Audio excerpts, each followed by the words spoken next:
fais cette vidéo, c'est pour vous parler de tout ce que j'ai acheté ou tout ce que j'ai reçu au mois de mars.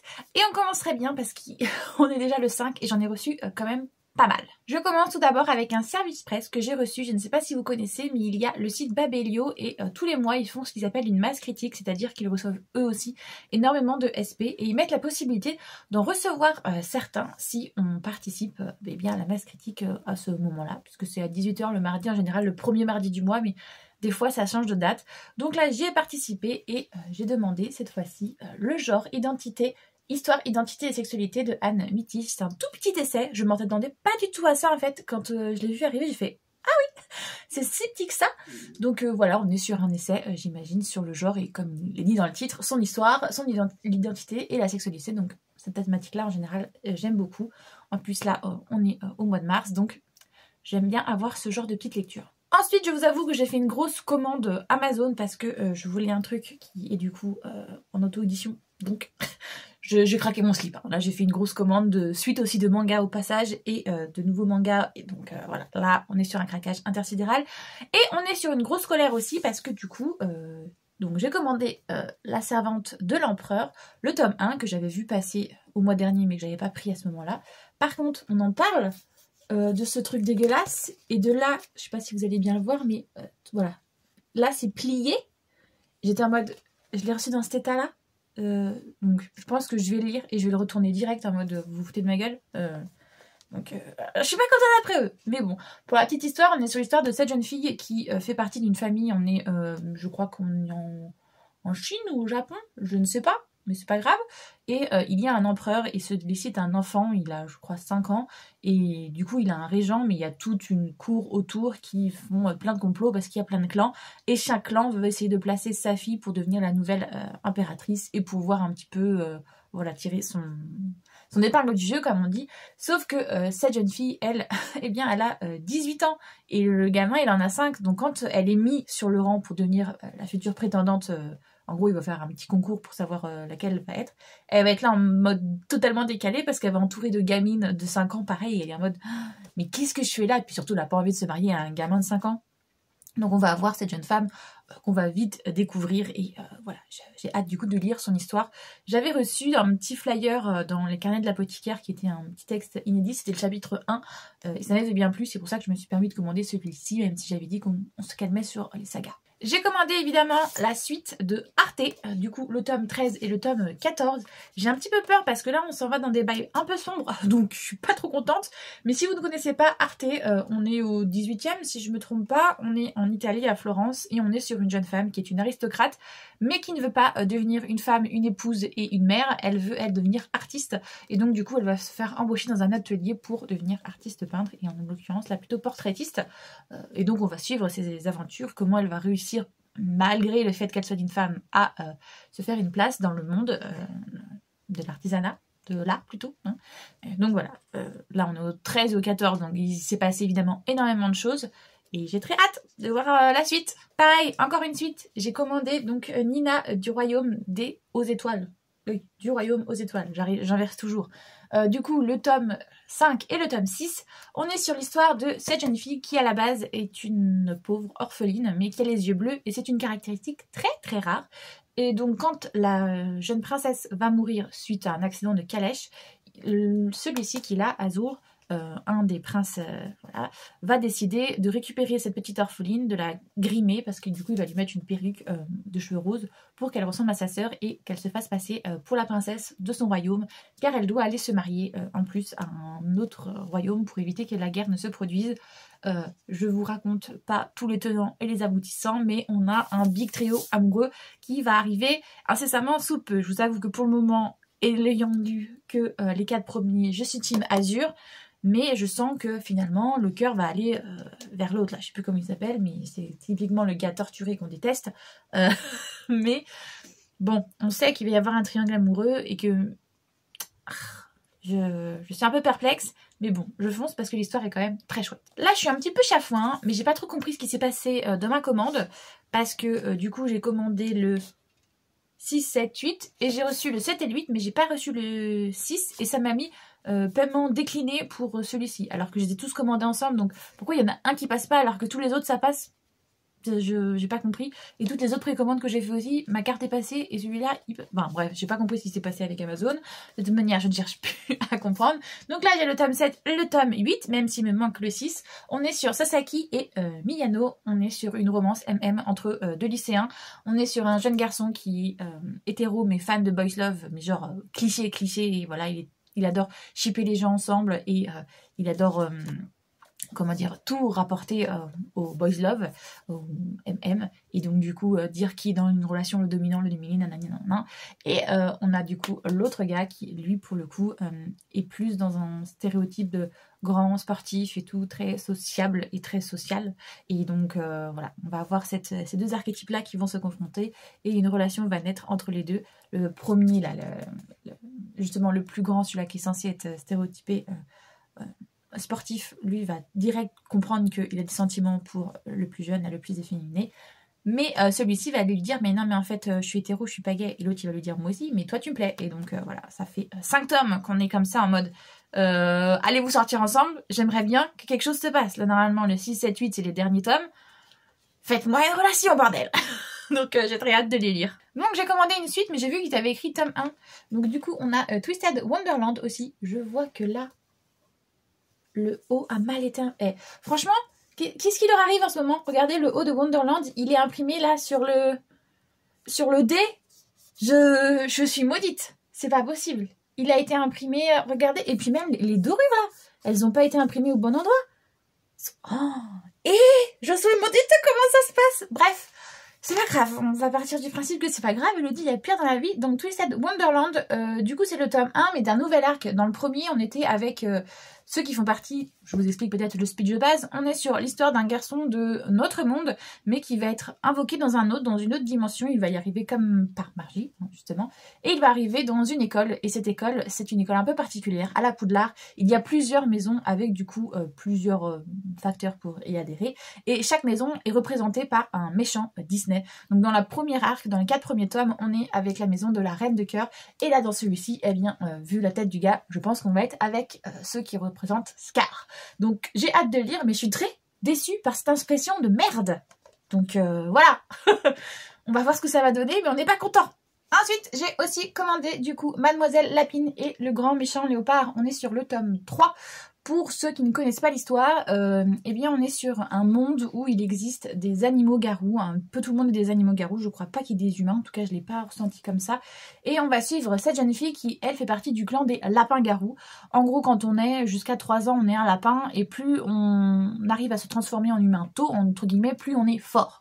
Et elle est arrivée à 18 ans, et elle ne s'est toujours pas transformée en humaine. Du coup, sa famille, très gentille soit-elle, eh bien décide de la jeter dans la forêt, là où elle sait qu'il y a justement les léopards, et comme ça elle risque de se faire bouffer, c'est pas grave, de toute manière ils ne veulent pas d'elle parce qu'elle n'est pas capable de se transformer. Sauf que, eh bien, on va avoir un jeune homme qui va la récupérer, qui fait partie justement des léopards et qui n'est pas n'importe qui. Je crois que c'est l'héritier ou que c'est carrément même le duc ou le marquis du clan justement des léopards. Il va la récupérer, il va sentir les phéromones, donc il va réussir justement à comprendre que c'est une lapine-garou et non pas juste un lapin. Il va la récupérer et il va essayer de la faire sortir de ses gonds pour que justement elle réussisse à se transformer en humaine.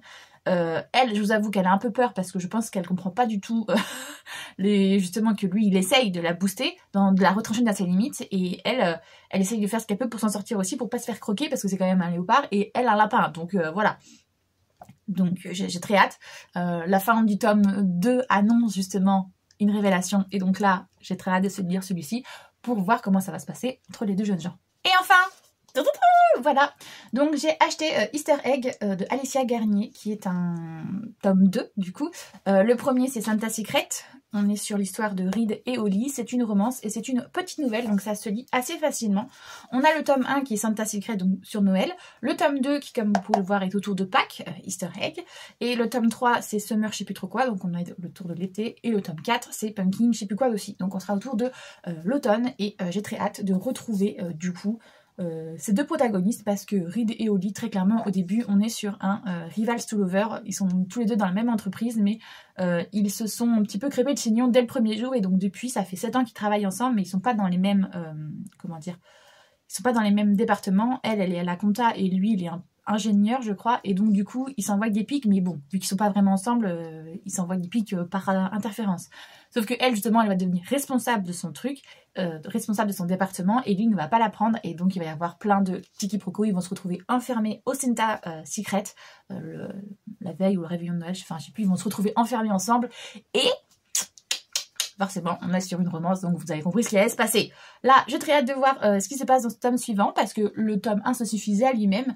Mais comme j'ai bien aimé ces personnages, je suis très curieuse de voir le reste de leurs aventures. En plus, c'est une petite nouvelle, ça se lira très vite. Il y a même moyen que je le glisse dans le Cozy Book Challenge de Rêve ta vie en lecteur, parce qu'il est très court, il est très chou. C'est un peu une lecture doudou, je pense qu'il pourrait rentrer dans ce genre de lecture-là. Donc ouais, j'ai très hâte. En plus, très printanier. Moi, au mois de mars, je suis déjà au printemps, les gars. Je sais qu'on est encore dans l'hiver jusqu'au 20 ou 21, je sais plus. Mais pour moi, je suis déjà au printemps. Je suis on fire. J'ai fait des précommandes et donc du coup, j'ai reçu des suites de sagas de manga. Pas mal, on va pas se mentir. Du coup, j'ai Le Palais des Assassins, le tome 5 à lire. Pour ceux qui ne connaissent pas, Le Palais des Assassins, on est sur l'histoire de cette jeune fille qui en fait fait partie de la famille des Hauts. On est dans un empire un peu asiatique comme vous voyez. Alors je sais pas trop si c'est Chine ou enfin bref, si c'est Japon ou quoi. Mais bref, on est sur donc un empire comme je disais asiatique. Et elle fait partie d'une famille de tortionnaires si je puis dire, auprès de la famille impériale. Et donc forcément les Hauts ne sont pas très appréciés parce que eh bien, le père de cette... de ce clan, eh bien, il est très connu pour être un gros tortionnaire. Et ses enfants, eh bien, ils vont un peu dans la même lignée que lui. Mais elle, cette jeune fille, ne désire absolument pas avoir la même vie que sa famille, malgré qu'elle ait tous les talents pour ça, elle ne veut pas. Et donc, elle va aller dans le harem de l'empereur pour avoir une nouvelle vie. Elle va venir là en tant que servante pour justement éviter, mais malheureusement, son nom est déjà très connu. Et donc, eh bien, dès que les gens la rencontrent déjà au niveau du faciès, elle n'est pas très jolie, elle fait assez peur et elle a assez du coup de talent et des passions un peu creepy. Mais en plus de ça, justement, dès qu'on apprend son nom, tout le monde a très peur d'elle. Donc là, on est au tome 5. Il y a pas mal de complots et d'intrigues justement autour du jeune empereur et donc la possibilité qu'il se fasse renverser et tout. Mais cette jeune fille est très loyale et donc du coup, elle veut tout faire pour déjouer les complots. Et donc, ses talents, du coup, vont bien servir à l'empereur et à son entourage. J'ai aussi commandé la suite de Magus of the Library. Que vous dire que je suis joie là, ça fait un petit moment que j'ai pas lu et j'ai très hâte parce que on finissait quand même sur quelque chose d'assez engagé comme thématique, donc j'aimerais voir si on continue dans cette lignée-là.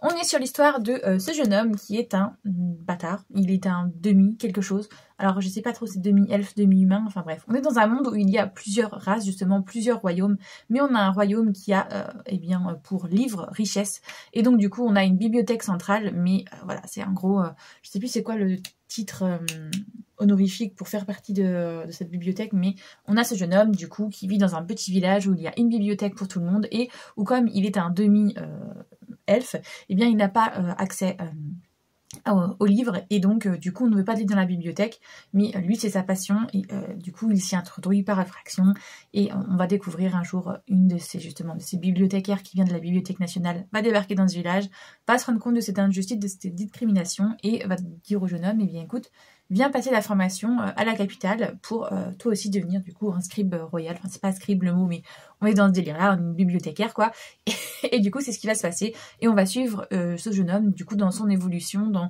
ses examens, son parcours et tout, et aussi on va découvrir un peu du monde grâce à ça puisque eh bien tout le monde, toute personne en tout cas peut venir faire cette formation, si je puis dire. Et du coup, justement, on découvre les races, les conflits qu'il y a entre eux, les gens qui ont été conquis et tout par ce royaume. Bref, c'est hyper intéressant. Et on a aussi pas mal de conflits dans les familles et l'héritage, ce qu'on attend de soi et tout. Enfin bref, c'est super. Le dernier tome, c'était surtout autour justement du livre et de la censure, ce qui peut avoir un impact aussi bien négatif que positif. Donc ouais, j'étais très contente du dernier tome. Donc là, j'ai très hâte de lire la suite pour voir vers quoi on va. Tout autre registre j'ai commandé du coup Minato Konle Nori le tome 2. On est sur une romance MM et sur un age gap, très clairement il y a une différence d'âge entre les deux protagonistes. Donc on a ce jeune homme qui est trentenaire et qui tient la laverie de son père ou de son grand-père, je sais plus, et ce jeune homme qui est lycéen, qui a 17-18 ans et qui va venir dans cette librairie parce que c'est plus calme que chez lui. Il y a plusieurs frères, donc du coup ou plusieurs sœurs, je sais plus, enfin bref, il a une grande famille, donc du coup chez lui c'est tout le temps le bordel. Et quand il arrive à la librairie, au moins c'est calme vu qu'il n'y a jamais beaucoup de clients, malheureusement pour le propriétaire, mais au moins il peut faire ses devoirs et tout. Et eh bien on va vite comprendre qu'il est plus ou moins intéressé par justement le propriétaire, parce qu'il a 17 ans et parce que justement il a, comment on va dire, ses hormones en folie, il se rend compte justement de sa sexualité et il va faire des avances au propriétaire qui lui a 30 ans et qui très clairement lui fait comprendre que lui aussi il a été jeune, qu'il a eu des fantasmes sur ses professeurs et tout, mais que voilà, c'est la jeunesse, mais est-ce qu'il est vraiment intéressé par lui? Il ne pense pas, et de toute manière justement il y a une grosse différence d'âge, donc il ne veut pas. Dans le premier tome, c'est ça qu'on a. Donc là je veux voir dans le deuxième tome ce qui va se passer. J'imagine que justement la relation va un petit peu évoluer, que l'un et l'autre vont se rendre compte que potentiellement il pourrait y avoir une relation, donc à voir. Et ensuite, je sais pas si vous avez vu sur mes réseaux sociaux, surtout sur Instagram, j'avoue je l'ai partagé. Je pensais faire un vlog au départ sur la retraite de lecture qu'on a fait avec l'association, mais au final, non, j'ai profité du moment et j'ai beaucoup posté sur Insta de l'asso justement, et je me suis dit bah tant pis, je vais pas non plus être branchée tout le temps sur mon téléphone à vlogger. Donc pour ceux qui vous ne savez pas, eh bien on a fait une association avec Cynthia de la Booksphère, et on a créé du coup l'association, enfin surtout elle, Romance Book Club, et bien c'est une association justement qui est sur tous les pays de la Loire, donc sur les 5 départements, ont créé des événements autour justement du livre, et en particulier de la romance, des rencontres entre lectrices, des goûters, des pique-niques, des restaurants, des moments de cinéma aussi, quand il y a des films qui sortent en rapport avec des livres, comme il y a eu l'année dernière Jamais plus. Enfin bref, vous voyez ce genre de petits événements, et là on a organisé une retraite de lecture, et du coup c'était chouette, ça se passe à Clisson sur 2 jours. Et ça coûte un certain prix, on va pas se mentir, parce qu'il faut louer un Airbnb, on était 8, donc quand même pas un Airbnb de... voilà, il faut une grande place. Il y avait les repas organisés, du coup les activités, on a fait des loisirs créatifs et tout. Et du coup, pour nous accueillir, on a eu le droit à un petit panier garni avec plusieurs choses. On avait 2 petits Kinder, on avait un carnet, comme vous voyez, de lecture où on peut écrire. On a eu pas mal de petits goodies aussi, donc voilà, je vais vous les montrer. Des petits marque-pages classiques et une illustration dédicacée, donc c'est plutôt chouette. Et on avait aussi, donc je vous ai dit 2 Kinder et un petit truc comme vous voyez, ça là. C'est pour mettre son doigt à l'intérieur et pour tenir le livre à la page pour voilà, pas s'y perdre. Et avant justement de faire la retraite de lecture, on devait lui envoyer 5 livres qu'on avait dans notre wishlist, et elle devait en sélectionner un. Cynthia, du coup c'est elle qui a fait le petit cadeau. Donc voilà, elle m'a mis moi collision, et j'ai eu un petit problème. Du coup ma liseuse m'a lâché dans plein séjour, donc je l'ai commencé, donc c'est assez chouette parce que voilà, il fait toujours partie de ma palle puisque je ne l'ai pas fini, mais il va être très rapidement fini je pense. Donc Collision, on est sur une romance hockeyeur comme vous pouvez le voir, avec un très beau lâche-passe. Moi franchement quand j'ai vu ça j'étais en mode waouh, il aime pas les fakes. Donc on est sur l'histoire de cette jeune fille qui déteste le hockey, mais qui malheureusement a une chef, parce qu'elle est en train d'écrire un mémoire, une thèse. Elle a une, c'est pas une chef, mais vous voyez c'est une doctorante qui la supervise, qui est une vraie garce, mais qui a le meilleur taux de réussite. Donc elle est très contente parce que c'est elle qui l'a choisie. Elle voulait absolument que ce soit elle qui lui fasse pour qu'elle puisse rentrer à Harvard. Je crois, c'est ça, Harvard ou Yale, je sais plus. Parce que je suis en train de lire en même temps un autre truc de hockey, où il y a un peu le même délire avec The Goal, si vous connaissez Off Campus. Donc du coup, je suis un peu perdue pour être honnête. Dans les deux filles ont à peu près le même style de personnalité, mais bon. Donc du coup, celle-ci, eh bien, elle veut aller dans cette école-là, et elle doit absolument passer par l'aval de sa chef. Et du coup, sa chef exige d'elle qu'elle fasse son mémoire, sa thèse, sur bien, le hockey, en sachant pertinemment qu'elle déteste le hockey, et on va vite le découvrir pourquoi. Je vous laisse découvrir. Donc du coup, elle va aller faire sa thèse sur le capitaine du hockey, qui lui a pris en gros pour son équipe, qui est censé ne pas faire de fête, ne pas boire d'alcool et tout ça. Il a pris sur lui la responsabilité de ce qui s'est passé, et donc du coup, son coach lui a dit, très bien, tu prends la responsabilité, mais du coup, tu choisis, soit tu aides cette jeune fille à faire son devoir, soit, tu vas aller en probation et il y a des risques que tu sois exclu de l'équipe. Sauf que c'est le capitaine et donc c'est pas possible ça. Du coup, toute l'équipe décide de faire en sorte d'aider, que le capitaine et l'équipe aident cette jeune fille pour faire le devoir, sinon ils savent qu'ils perdent leur capitaine. Et très clairement, le capitaine, c'est un gars bien, parce que c'est typiquement le genre de gars qui a bossé tout son été, alors qu'il n'a pas forcément besoin d'argent, mais pour que un de ses coéquipiers, lui, puisse payer ses frais d'inscription à l'université, sinon il ne pouvait pas être dans l'équipe et il ne pouvait plus aller à l'université. Et le genre de gars, franchement, toi tu veux bien avoir ça dans tes amis.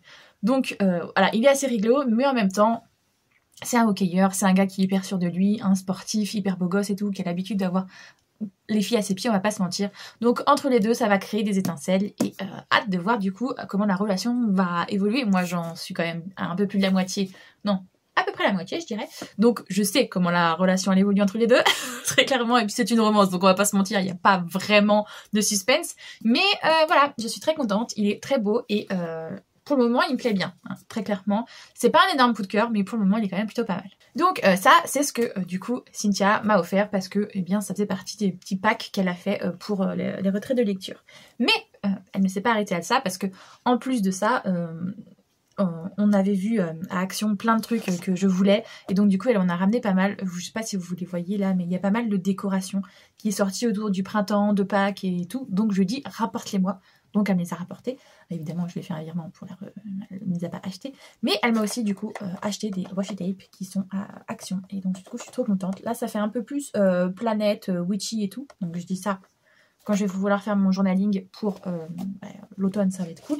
Et elle m'a aussi pris du coup les 4 saisons. Je sais pas si vous allez bien les voir à la caméra, mais là on est plus dans une vibe automnale. Là c'est un peu plus hivernal et là c'est un peu plus printemps. Et j'imagine qu'au milieu on va avoir un peu plus tout ce qui est été. Donc voilà, je suis très contente d'avoir ces petits washi tape. Et elle en a profité du coup pour me passer quelque chose qui n'était pas prévu à la base.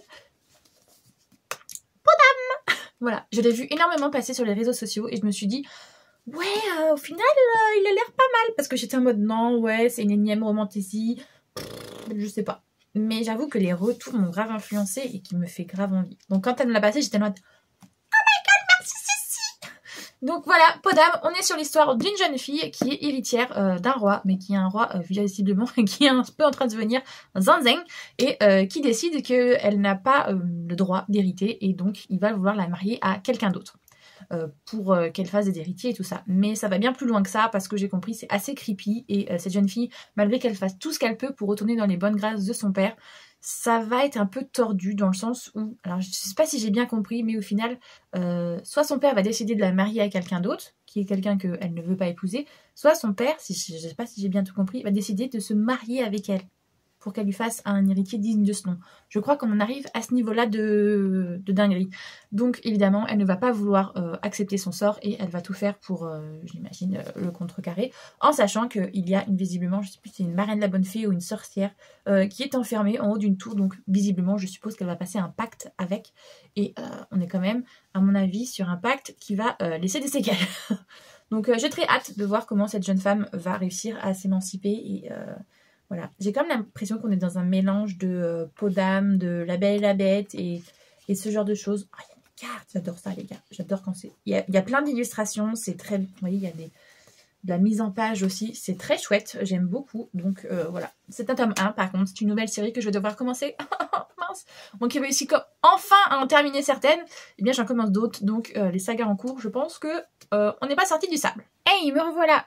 J'avais commandé des choses, mais tout ne s'est pas passé comme prévu. J'ai eu des frais de port astronomiques pour certains trucs, et donc du coup, j'ai annulé les commandes, et j'ai commandé d'autres choses à la place. Enfin bref, il y a eu tout un micmac, mais du coup, je vais vous montrer ce que j'ai reçu aujourd'hui. Donc j'ai reçu Arte le tome 15. Ça fait partie des trucs qui étaient un petit peu bizarres, c'est que j'ai commandé du coup le tome 15 et le tome 16, mais le tome 16, j'avais quasiment 7 € de frais de port, quasiment autant que le manga sur Amazon. J'ai pas compris trop ce qui s'est passé. Peut-être que c'est un revendeur et que c'est pas Amazon Prime du coup qui a voulu me le revendre et donc du coup il y a eu des frais de port ajoutés. Bref, du coup j'ai demandé que le 15 et j'ai réacheté en librairie, parce que du coup ça vaut pas le coup de passer par Amazon, et bien le 16 tout simplement. Je vais pas vous dire où on en est parce qu'au tome 15, vous vous doutez bien, ça a bien avancé. Mais voilà, de toute manière, si vous me suivez, vous devez voir petit à petit justement mes updates, comment j'avance sur cette saga. Ensuite, je m'y attendais pas du tout, mais j'ai vu qu'il y a une suite qui est sortie alors que je pensais que c'était seulement en 2 tomes. Un petit manga MM, voire presque un yaoi, parce que vu comment il est sous blister, après avoir regardé Le ciel étoilé. Donc on est sur une relation d'un jeune homme avec un homme qui est en situation de handicap. Et du coup, il y a justement pas mal de choses qui se mélangent, en même temps les sentiments et en même temps la situation dans laquelle elle est, et à la fois réussir eh bien, à lier les deux, à avoir une relation avec une personne qui est en situation de handicap, tout comprendre en fait ce que ça engendre aussi sur la vie, parce qu'il n'y a pas que le handicap, du coup il y a tout... ce qu'il y a autour, sans parler évidemment du regard des autres et tout. Bon bref, c'est assez chouette et j'aime bien en parler et j'ai hâte du coup de lire la suite parce que je pensais franchement que ça s'arrêtait au tome 2 et vu la fin j'étais en mode oh c'est un peu nul. Mais en fait non, c'est bon, on a un tome 3. J'ai commandé le 1 et le 2 mais je n'ai reçu pour le moment que le 1 donc j'ai voulu commencer une nouvelle série, Oni Limonade Soda.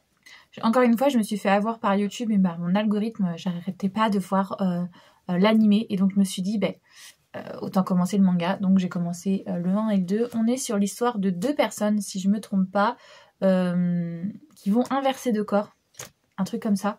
Et du coup se rendre compte de la vie l'un de l'autre parce que lui en gros c'est le garçon populaire à qui il n'arrive rien mais qui est intéressé par une fille et elle en gros c'est la coloc de cette fille à qui se fait harceler et je suppose que ça va être eux deux qui vont se rapprocher et non pas l'autre meuf mais on va voir ce que ça va donner. J'espère en tout cas que ça traite bien le sujet, hein, que c'est pas un gros nanar. Ça a l'air d'être un shoujo du coup petite romance MF, on va voir ce que ça va donner. Je commençais à être en panne de nouvelles séries à commencer, parce que j'en ai pas comme si j'en avais 1 million, et celle-ci traîne dans mon panier Amazon depuis bien longtemps, et à chaque fois je suis en mode non. Et là, comme j'ai vu au mois de mars que finalement, au mois d'avril plutôt, je n'ai pas fait tant de commandes que ça. Il n'y a pas trop de trucs qui vont sortir, donc je me suis dit, allez, au mois de mars, tu peux te laisser un petit peu plus aller. Donc j'ai commandé ces 2 tomes-là, You're My Soulmate, le tome 1 et le tome 2. On est sur l'histoire d'une jeune fille qui vient de la campagne et qui va aller vivre, je crois, pour ses études à Tokyo. Et elle est très lectrice de romance et tout, elle croit au grand amour, mais sa meilleure amie lui fait comprendre que pour rencontrer le grand amour, il faut sortir et non pas rester chez soi à lire des romances. Donc elle va aller en boîte de nuit avec sa meilleure amie, elle va rencontrer un mec qui est un peu antipathique, un peu voyou bad boy et qui va essayer de la caser avec son meilleur ami. Donc je ne sais pas si elle va réussir à finir avec le meilleur ami ou si au final, à force, un peu comme dans toutes les romances, de vouloir la rapprocher de son meilleur ami, c'est lui qui va tomber amoureux d'elle. On va voir ça, ça a l'air assez chouette, donc j'ai hâte de voir ce que ça va donner, petite shoujo des familles. Et ensuite, dans les dernières arrivées livresques que j'ai pour le moment, celle-ci, j'ai totalement craqué, je me suis totalement fait influencer par une influenceuse. Je crois que c'est Elise qui en a parlé de A Book and a Cup sur sa chaîne. Je suis pas sûre, mais il me semble que c'est elle. Voilà, j'ai pris Les Normaux. C'est une BD. On est sur une romance queer, une romance MM entre un garçon, un vampire. Un garçon, un vampire, vous voyez, et une romance. Et très clairement, eh bien, j'ai hâte. Je sais pas trop de quoi ça parle. Ça met en haut que c'est un peu... que l'autrice de Heartstopper, elle adore, que c'est le meilleur webcomics de tous les temps. Comment vous dire que j'ai pas beaucoup d'autres sujets. Au niveau des graphismes, ça a l'air pas mal non plus. Donc j'ai un petit peu hâte, je vous avoue, de voir où ça en est. Surtout qu'on est sur un vampire, comme vous pouvez le voir, qui est pas... Je sais pas si le focus va se faire. Non, j'ai pas l'impression.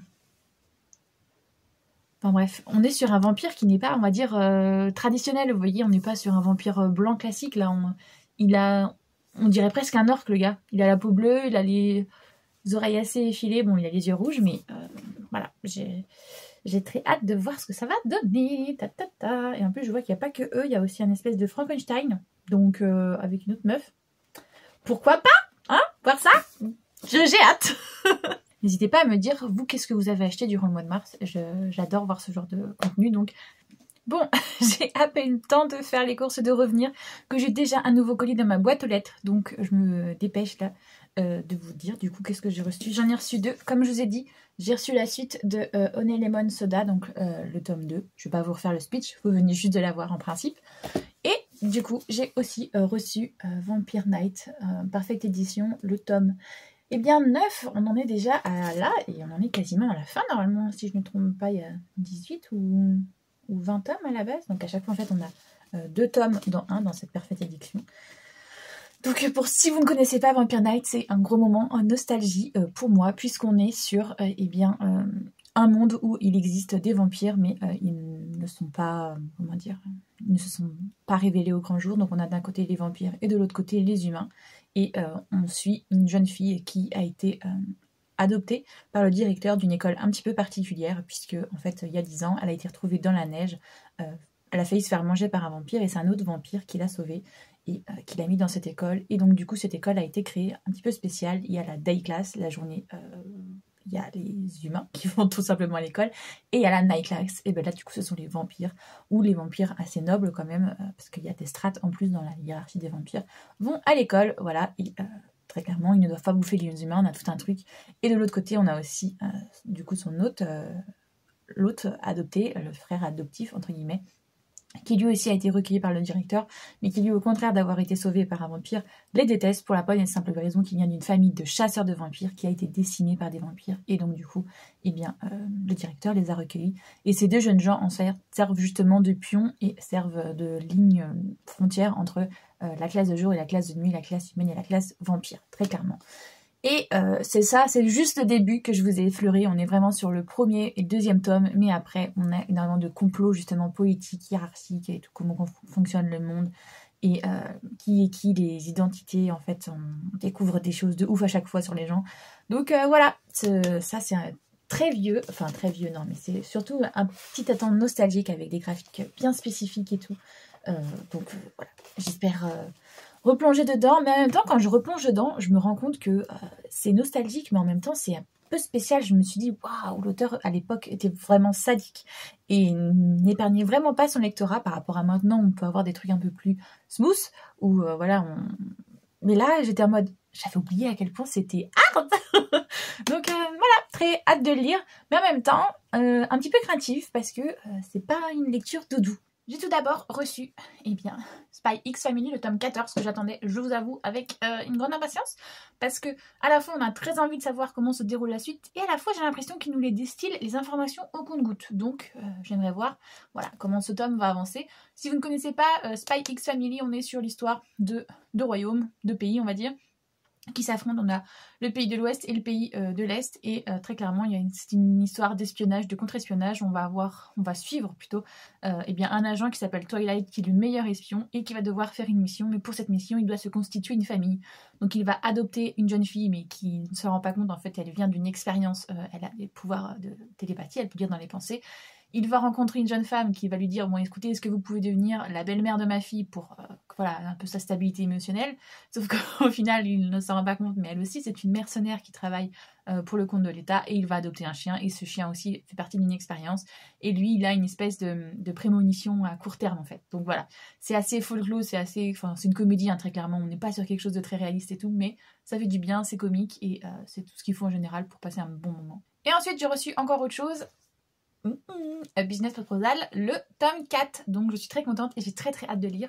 On est sur une romance où à la base, cet homme qui est un fils de PDG, d'un grand patron, doit se marier. Et il en a marre parce que son grand-père lui fait tout le temps des mariages arrangés. Il lui a dit, bon, j'en ai marre des trucs comme ça, des rendez-vous arrangés. La prochaine que je rencontre, pif paf pouf, ce sera la bonne, peu importe à quoi elle ressemble, et si on s'entend bien, je l'épouse. Voilà.